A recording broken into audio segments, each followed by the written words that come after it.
आप सभी को जय मसीह की।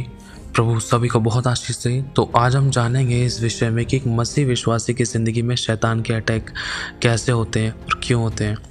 देखो, सबसे पहला इसका आंसर दो है कि क्यों होते हैं। दो रीज़न है। सबसे पहले एक विश्वासी की खुद की गलती की वजह से शैतान को अवसर मिलता है, क्योंकि लिखा है और शैतान को अवसर मत दो। दूसरा, परमेश्वर शैतान को कई बार अलाउ करता है, हमारे ज़िंदगी में भेजता है कि जा इसको परख।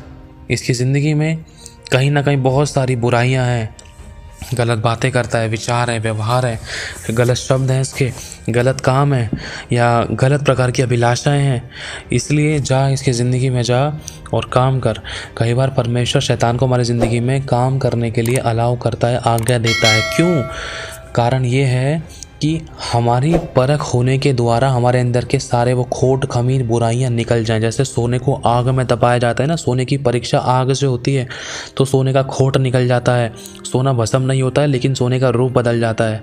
तो इसी प्रकार से अगर हमारी ज़िंदगी में कोई भी बुराई, खमीर या कमियां या लोमड़ियाँ या किसी प्रकार की ऐसी कोई टिड्डियाँ या कोई बुराइयाँ, कोई मक्खियाँ हमारी ज़िंदगी में काम करती है, जो हमारी ज़िंदगी को ख़राब कर रही थी, बर्बाद कर रही थी, बेकार कर रही थी, खुदा से दूर कर रही थी, एक अच्छी ज़िंदगी नहीं जीने दे रही थी, हमारी ज़िंदगी का कोई भी ऐसा स्वभाव था, तो खुदा उसको निकालने के लिए कई बार शैतान को हमारी ज़िंदगी में अलाउ करता है। या कुछ ऐसे लोगों को हमारी ज़िंदगी में रखता है एक कांटे के समान, ताकि जब हम परखे जाएं तो हर बात में नम्र और दीन और पवित्र और निर्दोष निकलें और नम्र बने। क्योंकि अगर हम पढ़ते हैं, परमेश्वर ने फ़िरौन का मन कठोर किया था ताकि मूसा के द्वारा बड़े बड़े काम करे, इजरायलियों के बीच बड़े बड़े चमत्कार करे। तो कई बार हमारी ज़िंदगी में परमेश्वर परीक्षाएं होने देता है।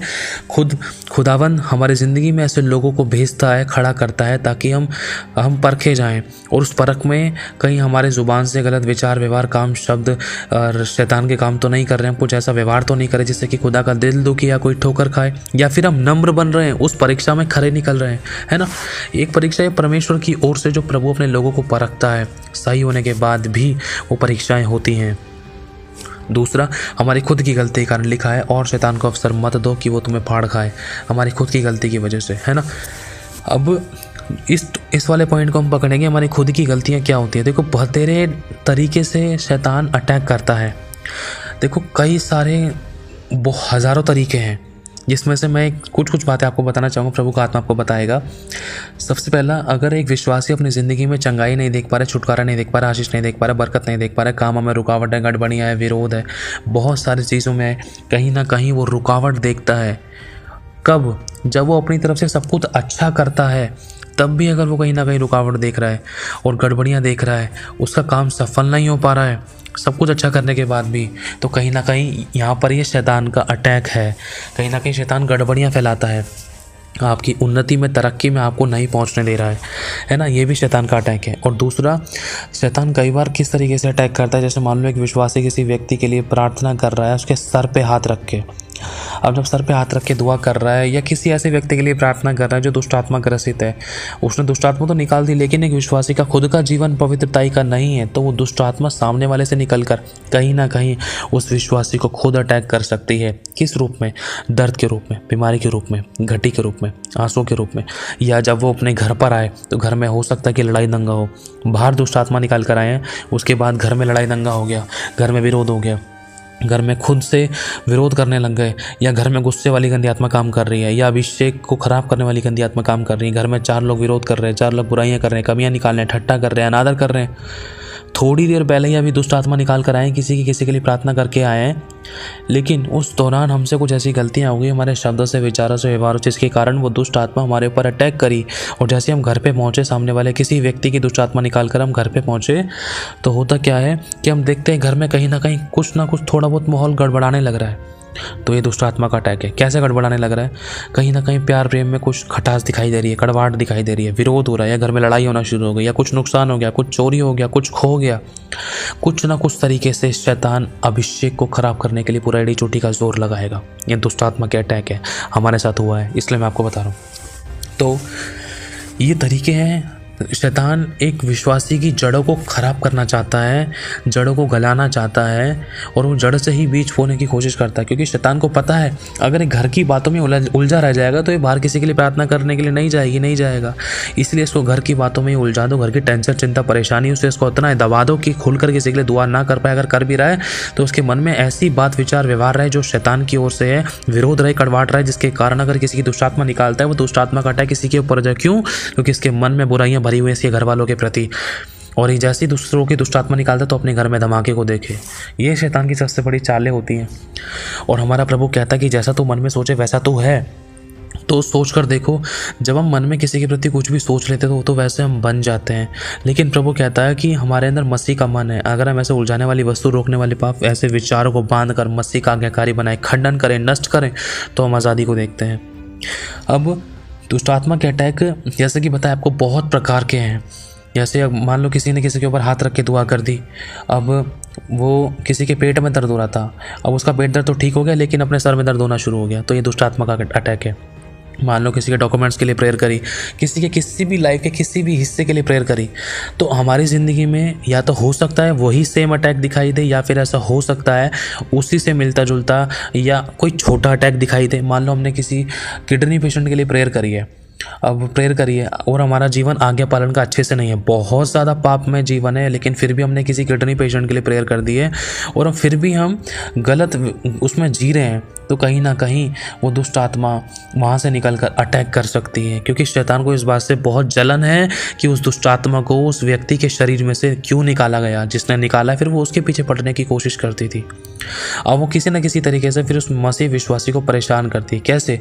या तो कोई दर्द देगी, या टेंशन देगी, या उसको डराएगी, या उसको गलत सपने, गलत दर्शन दिखाएगी, व्यभिचार के दर्शन दिखाएगी, या किसी न किसी तरीके से उसको इतना डरा देगी, उसको इतना डिमोटिवेट कर देगी कि वो विश्वासी चाहकर भी कोशिश ना कर सके कि वो किसी के लिए प्रार्थना करे या किसी की दुष्ट आत्मा निकाले। समझ रहे हो?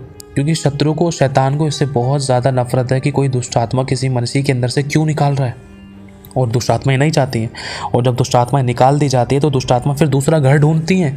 क्योंकि अगर हम इस बात को पढ़ते हैं नए नियम में तो साफ लिखा है, दुष्ट आत्माएं जगह ढूंढती हैं जहाँ पर उनको जगह सही मिलती है, जहाँ जब पापमय जीवन जिसका होता है तो उसके शरीर में जाकर एंटर करती हैं वो। और खासकर उनको सबसे ज़्यादा नफरत मसीह लोगों से है, क्योंकि मसीह लोग ही उन दुष्ट आत्माओं को निकालते हैं और दुष्ट आत्मा मसीह लोगों के पीछे ही सबसे ज़्यादा पड़ती हैं। क्योंकि दूसरे लोग तो अन्य जाति तो सब उन दुष्ट आत्माओं के तो वश में पहले से ही हैं, लेकिन मसीह लोग जो यीशु के लहू के द्वारा छुड़ाए गए हैं, तो उन्हीं लोगों से दुष्ट आत्माएं बहुत विरोध रखती हैं कि ये हमें निकालने के लिए आया है, अब इसी की ज़िंदगी को ख़राब करने की कोशिश करेंगे। लेकिन डरने की ज़रूरत नहीं है। जैसे ही आप दुष्ट आत्मा निकालते हो तो अपने लिए भी छोटी सी प्रार्थना करो, यीशु तेरे लहू से मुझे धो दे, इस पल तक मुझसे भी कोई गलती पाप गुनाह अपराध मुझे माफ़ कर दे, मेरे मन के विचारों को मैं शुद्ध करता हूँ, मेरे मन में अगर मैंने किसी के प्रति कोई कड़वाहट रखी है तो मैं निकालता हूँ, मैं दिल से अपने शत्रु को माफ़ करता हूँ। प्रभु तेरे लहू से मुझे धो दे और कोई दुष्ट आत्मा का अटैक मुझे ना होने पाए, मुझे अपने लहू में छिपा ले। मैं विश्वास करता हूँ तूने मुझे क्षमा कर दिया, यीशु के नाम से मानता हूँ, आमीन। एक छोटी सी प्रार्थना अपने लिए कर सकते हो किसी की दुष्ट आत्मा निकालने के बाद, किसी के लिए प्रार्थना करने के बाद। चाहे आप किसी के लिए भी कैसी भी प्रार्थना कर रहे हो, अपने लिए सेपरेटली एक छोटी सी प्रार्थना ज़रूर करें पश्चाताप की और यीशु के लहू से धोने की। क्योंकि जहाँ यीशु का लहू लगता है वहाँ से अलाय बलाय लांग के जाती हैं, दुष्ट आत्मा छू नहीं सकती, बीमारियाँ परेशानियाँ दुष्ट आत्माएं टच नहीं कर सकती हैं। ये तरीके हैं, और भी बहुत से तरीके हैं, लेकिन ये अभी आपको जो बताया जा रहा है ये दुष्ट आत्मा के अटैक के बारे में बताया जा रहा है कि हम दूसरों के लिए प्रार्थना कर रहे हैं, दूसरा बंदा आज़ाद हो रहा है, लेकिन हम खुद फिर दूसरी परेशानी में फंस जाते हैं। क्यों? क्योंकि कई बार हम विश्वासियों का जीवन सही आज्ञा पालन का नहीं हो पाता था। हम दूसरों के लिए प्रार्थना तो कर रहे हैं, लेकिन सामने वाले को नहीं पता है कि हमारा जीवन कैसा है, कितना पापमय है, कितना ठट्ठे वाला है, कितना व्यभिचार वाला है, कितना गलत और गंदे काम वाला है, कितना टीवी फोटो सीरियल्स देखने वाला है, कितना गेम खेलने वाला है। ये वो विश्वासी नहीं जानता, लेकिन दुष्ट आत्माएं जानती हैं कि इसका प्रार्थना का जीवन नहीं है, तो इसी के जीवन को मैं खोखला करती हूँ। इसने मुझे उस व्यक्ति में से तो निकाल दिया, लेकिन मैं इसी के शरीर में एंटर करती हूँ। तो वो एंटर किस रूप में करती है?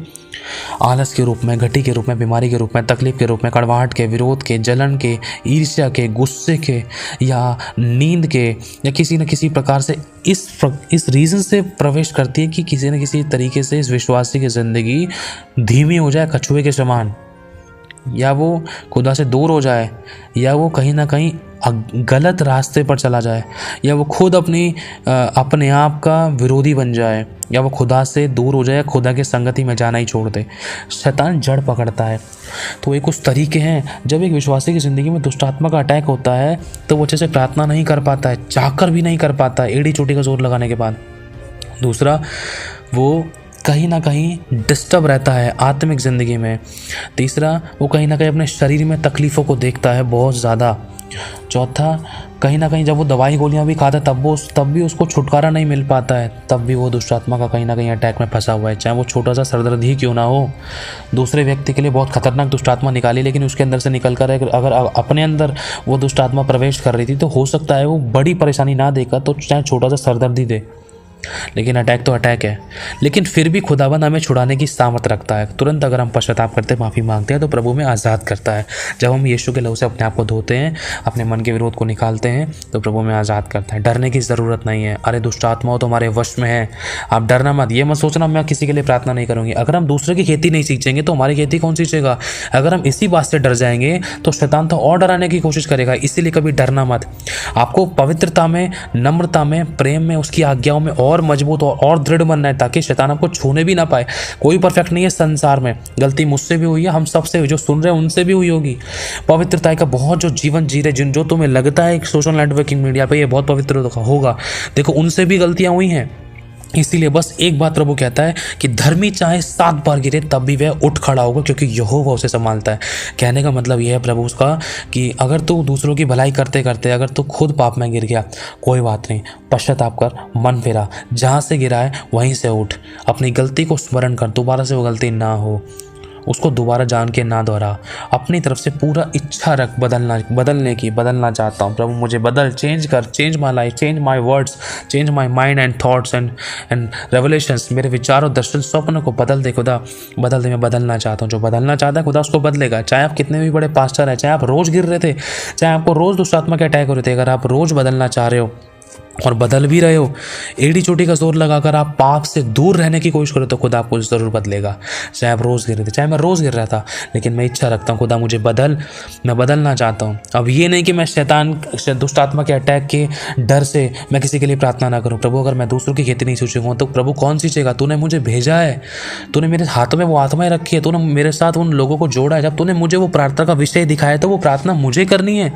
इसलिए वो प्रार्थना का विषय मेरे सामने आया, इसलिए वो व्यक्ति मेरे सामने आया, इसलिए उसने मेरे लिए इसलिए उसने मेरे पास फ़ोन करा है, इसलिए उसने मेरे पास मैसेज करा है, इसलिए उसने मुझसे पूछा है, बोला है, बतलाया है, ताकि मैं उसके लिए प्रार्थना करूं। अगर मैं दुष्ट आत्मा के अटैक के डर से प्रार्थना नहीं करूंगा तो प्रभु शैतान हावी हो रहा था। समझने की कोशिश करना, आपको छुड़ाने वाला सामर्थ्य है। आपको परमेश्वर से डरना है। लिखा है उससे मत डरो जो शरीर को घात कर सकता है, उससे डरो जो आत्मा को नरक में डाल सकता है। अरे ये बोलो कि मेरा छुड़ाने वाला निश्चय यहोवा जीवित है। आप दृढ़ता से प्रार्थना करो। कोई बात नहीं, आज गिर गए, लेकिन ध्यान रखना शैतान आपकी जान नहीं ले सकता। ध्यान रखना शैतान परमेश्वर की इच्छा के बिना आपकी सांसों को ख़त्म नहीं कर सकता है, ना मेरी। परमेश्वर की ओर से हमारी सांसें, हमारा चलना फिरना, उठना बैठना, खाना पीना, सोना जागना, एक एक सेकंड, एक एक चावल का दाना हमारे लिए नियुक्त है। ये पवित्र शास्त्र हमें बताता है। ध्यान रखना, हमारा गिरना भी परमेश्वर की ओर से एक योजना में है। हमारा गिरना दूसरे की भलाई का उद्धार का कारण बनता है। देखो मेरा गिरना आपके लिए छुटकारे का कारण बना। जब मैंने अनुभव लिए, मैं गिरा, मैं आंसू में था, तो उन अनुभवों के द्वारा मैं आपको सिखला, ये प्रभु का आत्मा आपको बता रहा है कि जैसे मैं गिरा वैसे आप ना गिरो। उन बातों के द्वारा आप चौकन्ने और सावधान हो जाओ। ये गलतियाँ आप लोगों से ना हो। अगर हुई हैं तो करेक्शन में आओ, कोशिश करो। प्रभु को पता है कि बच्चा छोटा सा एक बार में चलना नहीं सीख जाता, बार बार गिरता है। इसीलिए अगर आप बार बार गिर रहे हो तो चिंता मत करो, प्रभु आपको उठाएगा, मजबूत करेगा। लेकिन प्रार्थना करना बंद मत करना, संगति करना बंद मत करना, दूसरों के लिए मुंह खोलना बंद मत करना, क्योंकि लिखा है कि तुम दूसरों के लिए प्रार्थना करो। प्रभु ने कहा है जो बीमार है, लाचार है, परेशान है, उनके लिए दुआ करो। अरे हम लोग नहीं करेंगे तो कौन करेगा? अगर वो अपने पापों में, बीमारी, तकलीफों में फंसकर मर गए या खुदा से दूर हो गए तो उसका लेखा कौन देगा? प्रभु ने कहा है देख, जब सामने वाले को चेता दे और बता दे, उसके लिए दुआ कर, प्रार्थना कर, क्योंकि उसके पास इस समय में हमसे ज़्यादा कीमती कोई नहीं है। कहने का मतलब उदाहरण के तौर पर जैसे कोई इंसान बीमार है, उसके पास प्रभु का वचन नहीं है और हम उस समय उसके पास में हॉस्पिटल में है, तो उसके लिए इस समय हमसे ज़्यादा कीमती कोई नहीं है जो उसको सुसमाचार दे, प्रभु हमारे उद्धारकर्ता प्रभु परमेश्वर के बारे में बताए। तो ये हमारा फर्ज बनता है कि हम उसको बताएं, ना कि डरें कि कहीं दुष्ट आत्मा का अटैक हो जाए। अरे सब कुछ हमारे परमेश्वर के वश में है, चिंता ना करो। गलती हो भी जाए पश्चाताप करना, लग भी रहा है तुरंत माफ़ी मांगना, और डरने की ज़रूरत नहीं है। अधिकारों का इस्तेमाल करो, बांधो उनको। यशायाह 22:22 में लिखा है, मत्ती 18:18 में लिखा है, लूका 10:19 में लिखा है, यह हेजकेल 1 का पहला अध्याय और उसकी 5, 7, 8, 9, 10 आयत में लिखा है। यह हेजकेल 51 का 20-21 में लिखा है। बहुत सारे कई सारे परमेश्वर की ओर से वचन है। यशायाह 54 का 17 में लिखा है। बहुत सारे वचन अधिकार के लिए, युद्ध के लिए परमेश्वर ने हमें शत्रु को कुचलने के लिए हमें दिए हैं, ताकि हम ना डरें। इसलिए प्रभु कहता है मत डर, मैं तेरे साथ हूँ। चाहे आपको महसूस नहीं हो रहा, लेकिन खुदा आपके साथ है। लेकिन डरना नहीं है, दूसरों के लिए मुंह जरूर खोलना है। खुदाबंद आपको छुड़ाने के लिए तैयार है, आपको बचाने के लिए तैयार है। कब तक दुष्ट आत्मा अटैक करने की कोशिश करेगी? एक बार, 2 बार? जब आप मजबूत हो जाओगे ना, तो शैतान डरेगा, तो आपको देखकर ही डरेगा। जैसे यीशु को देखकर दुष्ट आत्माएं थरथराकर निकल जाती थी। लिखा है यीशु उनको बोलने का मौका भी नहीं देता था। सोचो इतना थरथराती थी वो दुष्ट आत्माएं। तो मेरे भाई और बहनों, आपको डरने की जरूरत नहीं है। अपना मुंह खोलो, आपको जय पानी होगी, क्योंकि यही तरीका है। और शैतान से डरोगे तो वो और डराएगा। एक रास्ता, फिर दूसरी चीज़ में, फिर तीसरी चीज़ में, फिर घर में, परिवार में, फैमिली में, लाइफ के हर एक हिस्से में, फिर वो इतना डरा सकता है कि वो खुदा से दूर करे, इंसान लास्ट में सुसाइड कर ले। इसलिए डरने की कोशिश मत करना, डरने की जरूरत नहीं है। खुदा ने शत्रु को हमारे पैरों तले कुचलवा दी, क्योंकि यीशु ने यह कहा है, जो काम मैंने किया वो तुम भी करोगे, वरन मुझसे बड़े बड़े काम करोगे। प्रभु यीशु ये भी कहता है कि देख, यीशु तेरे साथ है, यीशु तेरे अंदर है, यीशु को तू पहने है, यीशु तुझ में जिंदा है। चाहे भले तुझे लग रहा है कि तेरा जीवन पवित्रता का नहीं है, लेकिन मैं तुझे छुड़ाने और बचाने के लिए मैं तेरे साथ हूँ। मुझे पता है कि तू नहीं है, लेकिन मैं वो कर सकता हूँ। अपने आप को मेरे हाथों में सौंप, पश्चाताप कर, मन फेरा। तो ये तरीके है मेरे भाई और बहनों, डरने की जरूरत नहीं है। कैसा भी सिचुएशन है, चाहे हम हाथ रख के दुआ करें या ना करें, पहली बात तो जब तक हमें प्रभु का आत्मा अगुवाई नहीं कर रहा है हाथ रखने के लिए, तो हमें हाथ नहीं रखना है। हम दूर से भी प्रार्थना कर सकते हैं, शब्दों की प्रार्थना कर सकते हैं। चमत्कार करने वाला तो खुदा है, हमारे हाथ रखने से क्या होगा, है ना? तो सोच कर देखो इस बात को। हालेलुया। तो ये दुष्ट आत्मा के और भी बहुत सारे प्रकार के अटैक होते हैं जो एक विश्वासी को बढ़ने नहीं देते, प्रभु के साथ संगति नहीं करने देते। अगर अब तक भी आपको लग रहा है तो ये बोलो, यीशु मेरे पाप क्षमा कर। आज वो सारे शैतानी अटैक मेरी ज़िंदगी से हमेशा के लिए ख़त्म हो जाए। तेरे लहू से मैं धोती हूँ अपने आप को। तेरे स्वर्गदूतों का पैरा मेरे चारों तरफ लगाती हूँ। तेरे नाम से मैं पवित्र हूँ। तेरे लहू से, तेरे वचन, अधिकार, सामर्थ और आज्ञा के अनुसार अभिषेक से तेरे मैं शुद्ध और पवित्र हूँ और सामर्थ्य हूँ, क्योंकि मेरा छुड़ाने वाला निश्चय जीवित यहोवा है। उसने मुझे छुड़ा लिया है, उसने मेरे क्रूस पर सब कुछ पूरा कर दिया और शैतान को मेरे पैरों तले को चलवा दिया। यीशु के नाम से मैं आज़ाद हूँ, क्योंकि मुझे यीशु ने स्वतंत्र किया है। आमीन। प्रभु आशीष आप सभी को। जय मसीह की।